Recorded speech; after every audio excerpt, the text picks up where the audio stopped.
بسم اللہ الرحمن الرحیم. ڈیئر اسٹوڈنٹ، السلام علیکم. سمر ٹاسک کے چوتھے ہفتے میں جو کام آپ کو دیا گیا ہے کہ آپ کو چوتھے ہفتے میں کیا ایکٹیویٹیز آپ نے کرنی ہے، تو اس میں ہے سبق پیکر شجاعت کیپٹن کرنل شیر خان، اس کو آپ دوبارہ پڑھیں گے اور پھر اس سبق میں جو مشکل الفاظ ہیں اس کے معنی آپ اپنے کاپی پر لکھیں گی، اور مشق میں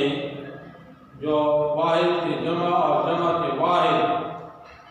دیے گئے ہیں وہ لکھنا ہوگا، اور اس کے علاوہ والد صاحب کے نام امتحان میں کامیابی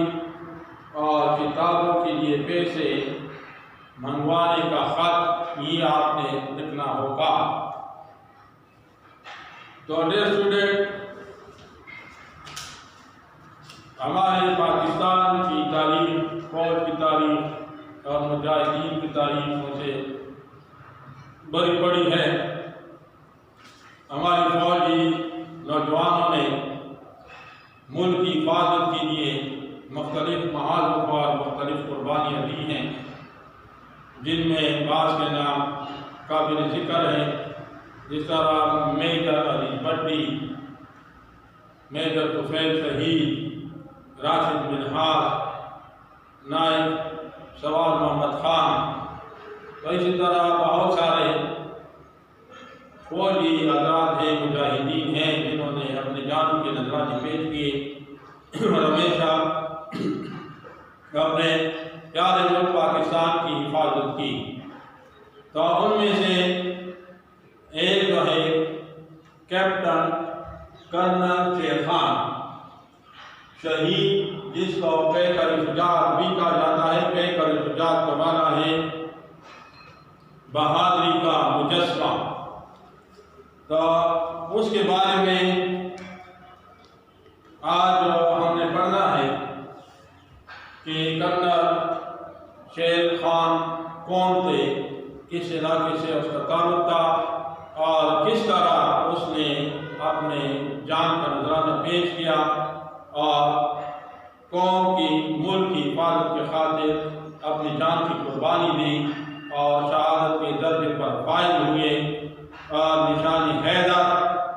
جو پاکستانی فوج کا سب سے بڑا اعزاز ہے، جو ابھی تک گنے چنے تقریباً 5 افسران کو یہ اعزاز ملا ہے. تو اس میں ایک کرنل شیر خان صاحب بھی تھے جنہوں نے یہ اعزاز حاصل کیا، اور یہ غالباً پختونوں میں، ہمارے پختونوں میں پہلے پختون فوجی ہیں جن کو یہ عظیم فوجی اعزاز نشان حیدر سے نوازا گیا ہے، جو ہم سب پختونوں کے لیے قابل فخر ہے. تو اس کے بارے میں جو کتاب میں جو کچھ لکھا گیا ہے آپ کی درسی کتاب میں، تو میں آپ کے سامنے اس کی ریڈنگ کرنا چاہتا ہوں تاکہ آپ کے ذہن میں اس کے متعلق کچھ خاک آ جائے، اور پھر آپ گھر پر خود ہی دوبارہ اس کو پڑھیں اور اس کے جو مشکل الفاظ ہیں اس کے معنی کتاب کے آخر میں بھی درج ہیں فرہنگ میں، تو اس میں بھی آپ دیکھ سکتی ہیں آپ کے آسانی کے لیے. تو ان سے آپ اس کے مشکل الفاظ اور بھی اگر بتاتا ہوں تو وہ بھی آپ اس کے ساتھ لکھیں. تو پیکر شجاعت پیج نمبر 14 پیج نمبر 14 پر ہی لکھا ہے پیکر شجاعت یعنی بہادری کا مجسمہ کیپٹن کرنل شیر خان شہید. خیبر پختونخوا کی سرزمین غیرت، حمیت، بہادری اور جمع مردی کے واقعات سے بری پڑی ہے. یہاں کی مٹی نے ہر دور میں ایسے سپوت پیدا کیے ہیں، سپوت بہادر بیٹے جنہوں نے اپنی شجاعت اور دلیری کے نئے باب رقم کیے اور ناممکن کو ممکن کر دکھایا. یہی وجہ ہے کہ جب بھی ملک و ملت کی خاطر قربانیوں کا تذکرہ آتا ہے، یعنی ذکر ہوتا ہے، دنیا کے لوگوں کو نظر انداز نہیں کیا جا سکتا، مرد ہوں یا خواتین۔ جب بھی وطن پاک کو ضرورت پڑی، انہوں نے اپنی جان کا نذرانہ پیش کر دیا۔ اس بات کی صداقت کو جھٹلایا نہیں جا سکتا کہ جو قومیں محنت کی بجائے محض اپنے آبا و اجداد کے کارناموں کا ذکر کر کے خود کو برتر ثابت کرنے کی کوشش کرتی ہیں، وہ زوال کا شکار ہو جاتی ہیں۔ لیکن جس قوم کا ایک بیٹا جان ہتھیلی پر لیے وطن کی حفاظت کا عزم رکھتا ہو، عزم پختہ ارادہ، اس قوم کو زوال کیسے آ سکتا ہے؟ آپ کا یہ بہادر آفیسر آپ کی افواج کا ایک قیمتی اثاثہ ہے، قیمتی دولت ہے۔ اس نے نہایت نامساعد حالات کے باوجود جس جرات، بہادری اور جوانمردی کا مظاہرہ میدان جنگ میں کیا، وہ ہمارے لیے متاثر کن اور بھارتی فوجیوں کے دلوں میں ان کا احترام بڑا ہے۔ نامساعد یعنی خراب حالات، نامساعد حالات، خراب حالات، یعنی آپ کو اسٹوڈنٹ یہ دیکھیں کہ دشمن تو دشمن ہی ہوتا ہے، لیکن اس کی بہادری ایسی تھی کرنل شیر خان کی کہ ان کو بھی متاثر کیا، اور ان کو نقصان دینے کے باوجود بھی جس بہادری کا انہوں نے مظاہرہ کیا وہ ان کو حیران کرنے والا تھا، اور شہادت کے بعد ان کے دلوں میں بھی، بھارتیوں کے دلوں میں بھی کرنل شیر خان کے لیے احترام کا جذبہ بڑھ گیا۔ یہ الفاظ ہمارے دشمن ملک کے فوجی افسروں کے ہیں، جو انہوں نے وطن عزیز کے ایک بہادر اور دلیر بیٹے کے متعلق تحریر کی۔ کیا بات ہے! جس نے انتہائی کشیدہ حالات میں وطن عزیز کی سرحدوں کا دفاع کرتے ہوئے جام شہادت نوش کیا، جام شہادت یعنی شہادت کا پیالہ پیا۔ پاک فوج کے اس بہادر سپوت کا نام کرنل شیر خان ہے۔ شیر خان نے کشمیر کے محاذ پر اپنے وطن کی سرزمین کا دفاع کرتے ہوئے بہادری کی ایک ایسی داستان رقم کی کہ ہمارے بدترین دشمن کو بھی اس کی بہادری اور دلیری کا اعتراف کرنا پڑا، یعنی بھارتی بھی اس کی بہادری اور دلیری کو مان گئے کہ واقعی شیر خان ایک بہادر فوجی افسر ہیں۔ اس عظیم کارنامے پر حکومت پاکستان نے شہادت کے بعد شیر خان کو فوج کا سب سے بڑا فوجی اعزاز نشان حیدر عطا کیا، یعنی پاکستان کا سب سے بڑا فوجی اعزاز ہوتا ہے نشان حیدر، جو شیر خان کو عطا ہوا۔ کرنل شیر خان 1 جنوری 1970 کو ضلع سوابی کے ایک چھوٹے سے گاؤں نوے کلے میں پیدا ہوئے۔ کون سے گاؤں میں؟ نوے کلے، جو ضلع سوابی کا ایک چھوٹا سا گاؤں ہے، وہاں پر پیدا ہوئے۔ شیر خان کے دادا تحریک آزادی کشمیر کے اہم مجاہد نے، وہ 1948 کی جنگ آزادی کشمیر میں شامل رہے اور بہادری کے جوہر دکھائے۔ ان کی خواہش تھی کہ ان کا پوتا پاک فوج میں شامل ہو کر جہاد کرے اور کشمیر کو مکمل آزاد کرائے۔ یہی وجہ ہے کہ انہوں نے اپنے پوتے کا نام کرنل شیر خان رکھا۔ یہ بات آپ کے ذہن میں واضح ہو کہ یہ فوج میں کرنل کے عہدے پر فائز نہیں تھے، تو چونکہ فوج میں اس سے پہلے ایک کرنل گزرے تھے جس کا نام بھی شیر خان تھا، جو اس کے بہت پسندیدہ، اس کے دادا کے پسندیدہ فوجی افسر تھے، تو وہ بھی اپنے وطن سے محبت کرنے والے تھے۔ تو جب اس کا پوتا پیدا ہوا تو اس کی محبت میں تو اس نے اپنے پوتے کا نام کرنل شیر خان رکھا، یعنی اس کا کرنل اس کا نام تھا، اس کے ساتھ شامل تھا۔ فوج میں کرنل کے عہدے پر فائز نہیں تھے، کرنل نام تھا۔ شیر خان کا بچپن عام بچوں سے بہت مختلف تھا۔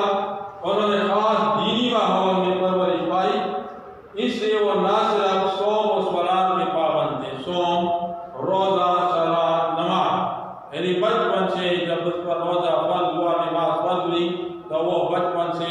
روزہ بھی باقاعدگی سے رکھتے تھے، اگر فوج میں بھی تھے تو اور نماز بھی باقاعدگی سے ادا کرتے تھے، بلکہ وقت عزیز کی محبت ان کی رگ رگ میں رچی بسی تھی، یعنی اس کے رگ رگ میں اپنے وطن سے محبت تھی۔ کرنل شیر خان نے بنیادی تعلیم گھر پر ہی حاصل کی، پھر اسکول میں داخل ہوئے اور 8ویں جماعت کے امتحان میں اپنے اسکول میں اول آئے۔ میٹرک کا امتحان گورنمنٹ ہائی اسکول نوے کلے سوابی سے پاس کرنے کے بعد گورنمنٹ کالج سوابی سے FHC کا امتحان پاس کیا۔ بچپن ہی سے ان میں سپاہیانہ جوہر موجود تھے، یعنی سپاہیوں والی جو خوبیاں تھیں وہ بچپن سے اس میں موجود تھیں،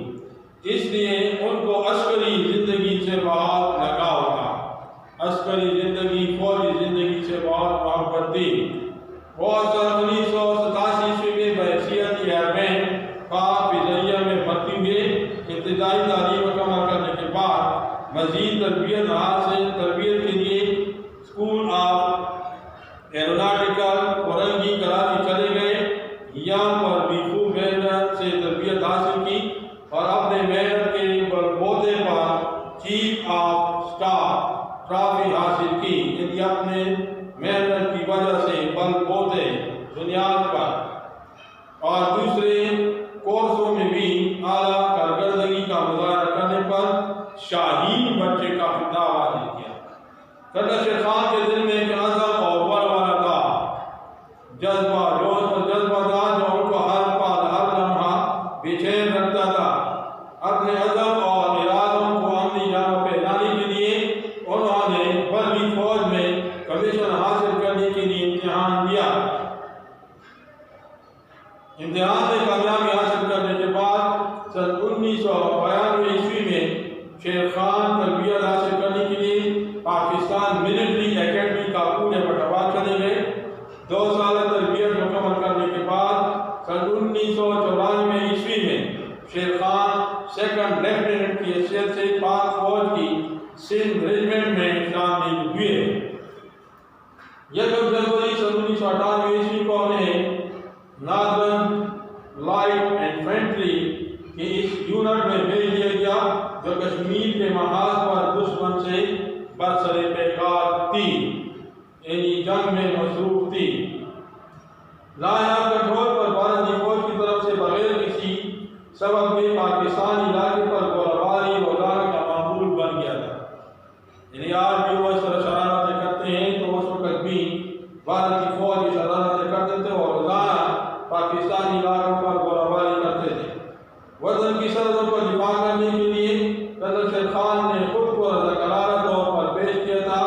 اس لیے 2 سال کے لیے انہیں وہاں بھیج دیا گیا۔ کرنل شیر خان نے وطن کے دفاع کے لیے 15 سے 17,000 فٹ بلند بالا برپور چٹانوں پر سخت ترین موسمی حالات کے باوجود 1 نہیں 5 فوج کی چوکیاں قائم کی، جن کی وجہ سے پاک فوج کے جوان تعداد میں کم ہونے کے باوجود بھارت کے افواج کی گولہباری اور ہر حملے کا مؤثر جواب دیتے رہے۔ ان چوکیوں کی وجہ سے بھارتی فوج کی نہ صرف پیش قدمی رک گئی تھی، یعنی اس سے پہلے جو کرنل شیر خان پر دی گئے تھے تو وہاں پر یہ بھارتی فوج مسلسل آگے بڑھ رہے تھے، پاکستان کی سرحد میں داخل ہو رہے تھے، بلکہ ان کو ہر بار بھاری نقصان سے بھی دوچار ہونا پڑا۔ تو جب وہ کرنل شیر خان وہاں پر انہوں نے چارج سنبھال لیا تو اس کے آگے بڑھنے کو انہوں نے روک دیا اور اس کے ساتھ ساتھ ان کو کافی جانی نقصان بھی دیا۔ دفاعی اہمیت کے پوسٹ پر جنرل کرنل شیر خان موجود تھے، بار بار حملے کر رہا تھا لیکن ہر بار اسے منہ کی کانی پڑ رہی، یعنی اس کے باوجود بھارتی فوج بار بار کوشش کر رہی تھی کہ وہ آگے بڑھے اور بار بار جہاں پر شیر خان تھے، کرنل شیر خان موجود تھے، وہ حملے کر رہے تھے، لیکن اس کی بہادری کی وجہ سے ہر بار بھارت کو شکست کھانی پڑی تھی۔ 5 جولائی 1999 عیسوی کو دشمن نے 2 بٹالین کی نفری کے ساتھ کیپٹن شیر شیر خان کی فوج پر کئی اطراف سے حملہ کر دیا، لیکن شیر خان اپنی مٹی پر ساتھیوں کے ساتھ اپنے پوسٹ پر ڈٹا رہا۔ اس نے دن کی روشنی میں کمالی بہادری کا مظاہرہ کرتے ہوئے دشمن پر حملہ کر دیا۔ یہ حملہ اتنا بھرپور اور اچانک تھا کہ دشمن کے حوصلے پست ہو گئے، کمزور ہو گئے، حوصلے پست ہو گئے، دشمن کے حوصلے کمزور ہو گئے۔ اگر کرنل شیر خان کا فوجی دستہ مختصر تھا، لیکن حملہ کچھ اس طرح کیا گیا تھا کہ دشمن کے اوزار خطا ہو گئے تھے، یعنی ان کا حوصلہ جو ہے وہ ہار گئے تھے، اوزار خطا ہو گئے تھے، حوصلہ ہار گئے تھے۔ ان کا خیال تھا کہ شاید پوری بٹالین نے حملہ کر دیا، یعنی وہ اس طرح سے حملہ کرتے کہ وہ دشمن سمجھتے تھے کہ بہت ساری فوج ہے پاکستان کی، اس نے پر حملہ کر دیا ہے۔ پاکستانی فوج کے سرکاری بیان کے مطابق لائن آف کنٹرول پر مارے گئے کارگل کے دوران کیپٹن کرنل شیر خان نے دلیری اور شجاعت کی ایک نئی مثال قائم کی۔ انہوں نے اپنی بہادری سے دشمن کو بھاری نقصان پہنچایا اور اپنے جوانوں کے ساتھ مل کر 7,000 فٹ کی بلندی پر اپنی 5 جنگی پوسٹوں کا نہ صرف بھرپور دفاع کیا بلکہ دشمن کے دان بھی کٹے کر دیے، یعنی ان کو شکست دے دی، دان بھی کٹے کر دیے، یعنی ان کو شکست دے دی۔ لیکن اس خوفناک لڑائی میں دشمن انتقام کی آگ کو ٹھنڈا کرنے کے لیے عیاری کا جال بچھایا، عیاری مکاری کا جال بچھایا، اور بالآخر 2 بٹالین فوج کی مدد سے دشمن کی مدد سے شیر خان کی فوج کو گھیرے میں لے کر اندھدھند فائرنگ شروع کر۔ گولیوں کی شور میں کان پڑی آواز سنائی نہیں دے رہی تھی، ایسے دھماکوں کا اتنا شور تھا کہ نزدیک بھی اگر کوئی تھا تو اس کی آواز بھی نہیں سنائی دے رہی تھی۔ اگرچہ وقتی طور پر وہ اس فوج کے کچھ حصے پر قابض ہونے میں کامیاب ہو گئے، لیکن کرنل شیر خان کی مزاحمت سے جلد ہی کھویا ہوا علاقہ دوبارہ حاصل کر لیا گیا۔ اس کے بعد وہ برابر جوابندی کے ساتھ لڑتے رہے اور اپنے سپاہیوں کا حوصلہ بڑھاتے رہے۔ وطن عزیز کے خاطر اس لڑائی میں ان سب کا جذبہ قابل دید تھا، لیکن اسی دوران میں مشین گن کی گولی کرنل شیر خان کے سینے میں لگی اور ان کی روح کفر سے انصری سے پرواز کر گئی، یعنی اس کی روح جو ہے جسم سے آزاد ہو گئی، وہ شہید ہو گئے، وفات پا گئے۔ جب بھارتی فوجیوں نے شیر دل شہید کی لاش کو اپنے قبضے میں لیا تو ہو سکر بھی اس کی انگلی اپنی بندوق کی لبی پر دی۔ کرنل شیر خان کی بے مثال بہادری اور جرأت نے دشمن کو بھی اعتراف کرنے پر مجبور کر دیا، یعنی جب وہ شہید ہوئے تھے اس کے جسم میں روح نہیں تھی تو اس وقت بھی بندوق اس کے ہاتھ میں تھی اور وہ اسی حالت میں اس کی جان نکل گئی تھی۔ تو وہ دشمن ماننے پر مجبور ہو گئے اور انہوں نے کہنا پڑا کہ ہم دشمن ضرور ہیں لیکن حریف کے ایسے بہادر سپاہیوں کو سلام پیش کرتے ہیں، حریف دشمن۔ تو ڈیئر اسٹوڈنٹ، آپ نے سنا کہ کرنل شیر خان اپنی وطن سے کتنی محبت کرتے تھے اور وہ کتنے عظیم مسلمان تھے، پاکستانی تھے، اور جان جو سب کو پیاری ہوتی ہے اور ہم سب لوگ کہتے ہیں کہ جان ہے تو جہان ہے، لیکن جو اپنے وطن سے محبت کرتے ہیں، اپنے مذہب سے، دین سے محبت کرتے ہیں، تو وہ اللہ کی خوشنودی کو سب کچھ سمجھتے ہیں اور اپنے جوانی کی، اپنے جان کی پرواہ نہیں کرتے ہیں، اور پھر یہی لوگ جو ہوتے ہیں وہ دنیا کی تاریخ میں، مسلمان کی تاریخ میں، اسلام کی تاریخ میں ہمیشہ کے لیے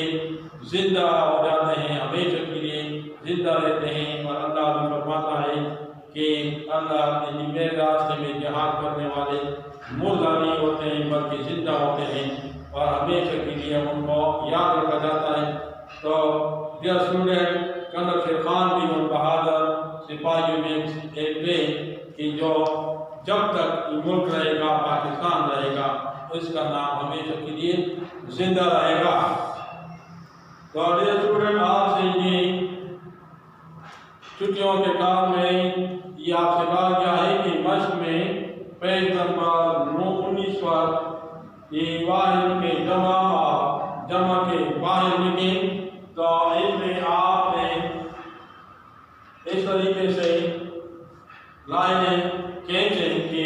ایک طرف واحد لکھیں اور ایک طرف جمع، پھر جو جمع ہے اس کا واحد اور جو واحد ہے اس کا جمع لکھیں۔ تو میں طریقہ آپ سے بتاتا ہوں کہ آپ کس طرح آپ نے اس کو لکھنا ہے۔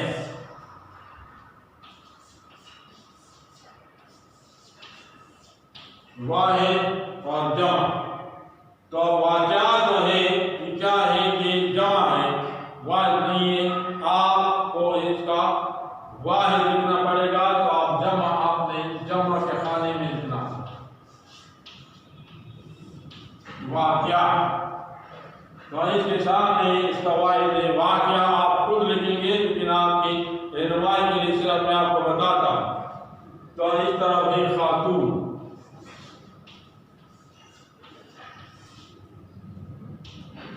تو خاتون کے سامنے آپ نے اس کی جمع لکھنی ہے،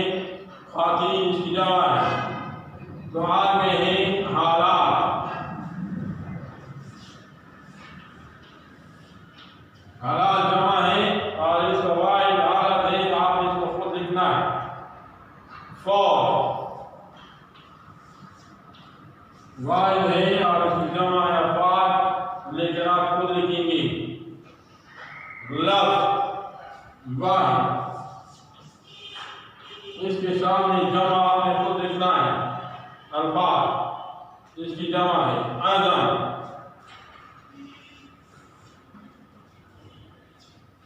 عزم واحد ہے اور اس کی جمع علائم، جو آپ نے خود اس ترتیب سے لکھنا ہے۔ تو جس طرح واقعات ہیں سامنے اس کا واحد آپ لکھیں گے، اور خاتون نے یہاں پر اس کا جمع جو ہے آپ نے لکھنا ہے۔ حالات جمع ہے، اس کا واحد جو ہے آپ نے یہاں واحد لکھنا ہے، اور فوج واحد ہے، اس کی جمع جو ہے آپ نے یہاں پر لکھنی ہے۔ لفظ واحد ہے اور اس کی جمع آپ نے یہاں پر سامنے لکھنا ہے، اور عدد کی جمع اس طرح آپ سامنے لکھیں گے۔ اور اس کے علاوہ اس مشکل الفاظ جو ہیں وہ بھی اس سبق کے آپ اپنی کاپیوں پر خوبصورت طریقے سے لکھیں۔ اور اس کے علاوہ ڈیئر اسٹوڈنٹ، آپ سے بھی کہا گیا ہے کہ والد صاحب کے نام امتحان میں کامیابی اور کتابوں کے لیے پیسے منگوانے کا خط، یعنی آپ کو امتحان میں آپ نے کامیابی حاصل کی ہے، آپ پہلے جماعت ششم میں چھٹی کلاس میں پڑھتی تھی، تو ابھی آپ نے محنت کر کے چھٹی کا امتحان پاس کیا ہے، تو آپ کو نئی کلاس میں داخلے کے لیے اور فیس کے لیے پیسوں کی ضرورت ہوگی، پیسے ادھر داخل کرنے پڑیں گے۔ تو اور اس کے علاوہ نئی کتابیں اور کاپیاں خریدنی ہوں گی، تو آپ مثلاً اپنے سٹی سے باہر ہیں، اپنے گھر سے باہر ہیں، ہاسٹل میں رہتی ہیں، تو آپ کے والد صاحب کہیں اپنے گاؤں میں ہیں، تو آپ کو ضرورت ہے، تو آپ ان چیزوں کو خریدنے کے لیے یا فیس کی جمع کرنے کے لیے آپ کو پیسوں کی ضرورت ہے، تو آپ والد کو خط لکھیں گے۔ تو پھر کس طرح لکھیں گے، تو اس کا طریقہ میں آپ کو بتاتا ہوں، اور باقی پھر جو کچھ آپ نے جس طریقے سے لکھنا ہے وہ آپ پھر خود لکھیں گے۔ لیکن خط اور درخواست میں ڈیئر اسٹوڈنٹ فرق ہوتا ہے۔ درخواست میں کچھ اس کا سرنامہ کچھ اور طریقے سے ہوتا ہے، جبکہ خط جو ہے وہ اور طریقے سے لکھا جاتا ہے، جس کا خاکہ میں آپ کے سامنے بورڈ پر لکھتا ہوں، اور اسی طریقے سے پھر آپ خود بھی لکھیں۔ اور ڈیئر اسٹوڈنٹ، اس میں یہ ہوتا ہے خط میں کہ آپ جہاں سے آپ جس جگہ پر ہیں، جہاں سے آپ نے خط لکھنا ہے، اس علاقے کا اور جگہ کا نام پہلے ضروری ہوتا ہے، تاکہ اسے پتہ چلے کہ خط آپ جو لکھتی ہیں تو آپ کہاں پر ہیں اور کہاں سے لکھتی ہیں، اور پھر جو تاریخ اور جو ڈیٹ ہوتی ہے وہ بھی لکھنا ضروری ہوتا ہے۔ تو پہلے ہی چیزیں لکھنی پڑتی ہیں۔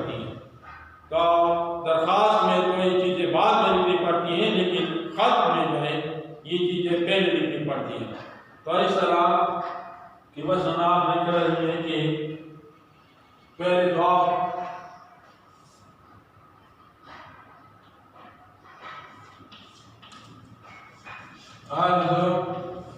حیات آباد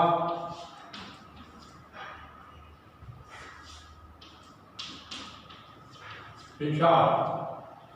تو کاغذ جو ہے آپ کے پاس جو پیپر ہے یا تو اس کی رائٹ سائڈ سب سے اوپر رائٹ سائڈ پر ایک طرف کونے میں آپ نے وہ اس طرح لکھنا ہوتا ہے کہ جس جگہ سے آپ خط لکھتی ہیں تو جس تاریخ کو آپ لکھتی ہیں وہ تاریخ بھی بہت ضروری ہوتی ہے اور ڈیٹ ضروری ہوتا ہے. جس طرح کی 22 اپریل سن 2020 عیسوی. تو یہ چیز ضروری ہوتا ہے ڈیئر اسٹوڈنٹ کہ آپ پہلے ہی چیزیں لکھیں گے اور اس کے بعد پھر القاب مصر آپ والد صاحب کو لکھتی ہیں تو پھر یہ 2 لائن چھوڑ کر اگر لائن جو درمیان میں سے ہوتا ہے وہاں سے محترم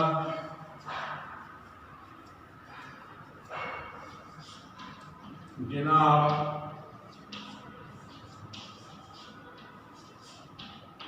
والد صاحب. تو ابھی یہ درمیان میں آپ اس طرح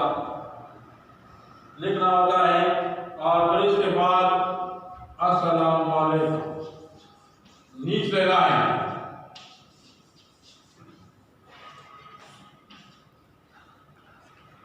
تو یہ سینٹر میں جو لائن ہے وہ آپ پھر چھوڑیں گے اور دوسری لائن کے رائٹ سائڈ پر اسی طرح آپ سلام لکھیں گی اور پھر اس کے بعد نشان فجائیہ جو ہے ضروری ہوتا ہے اور اس کے بعد پھر آپ کس طرح شروع کریں گے کہ میں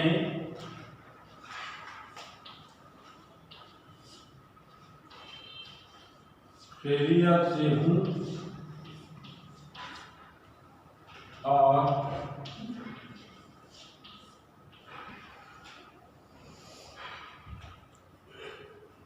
آپ کی خیریت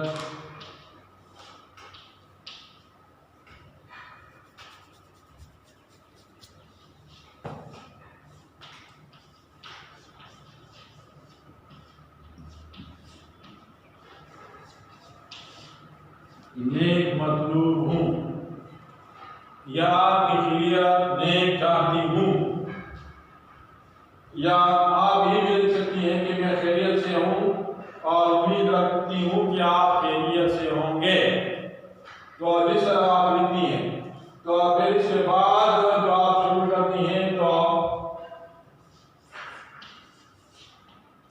عرض یہ تو عرض یہ ہے کہ پھر آپ کا جو عرض ہے جو آپ چاہتی ہیں کہ مثلا آپ چاہتی ہیں تو میں آپ کیا چاہتی ہیں کہ آپ کی دعاؤں سے میں نے جماعت چشم کا امتحان بہت اچھی نمبروں سے پاس کیا ہے اور اب نئی کلاس میں داخلے کے لیے کتابوں کی ضرورت ہوگی اور کاپیاں خریدنی ہوگی اور اس کے علاوہ ایڈمیشن فیس اور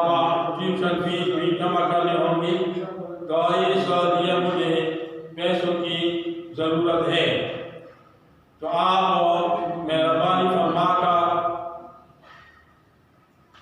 منی آرڈر کے ذریعے یا بینک کے ذریعے جتنی رقم آپ کو چاہیے مثلا 3,000 4,000 5,000 جو بھی رقم آپ کو مطلوب ہو جو آپ کو ضرورت ہو تو اتنی رقم مہربانی کر کے مجھے بھیج دیں تاکہ میں وقت پر فیس جمع کروں اور نئی کتابیں اور کاپیاں خریدوں تاکہ میرا وقت ضائع نہ ہو اور جو ایکٹیویٹیز ہیں یا جو کام ہے اسکول کا بر وقت میں وہ کر سکوں. تو اسی طرح کی باتیں جو ہیں آپ اس لیٹر میں بھی لکھیں گے. تو اس کا پھر آخر سے جو ہے اس کا اختتام باری یہی ہو گئی. تو اس کا اختتام بھی ہوتا ہے تو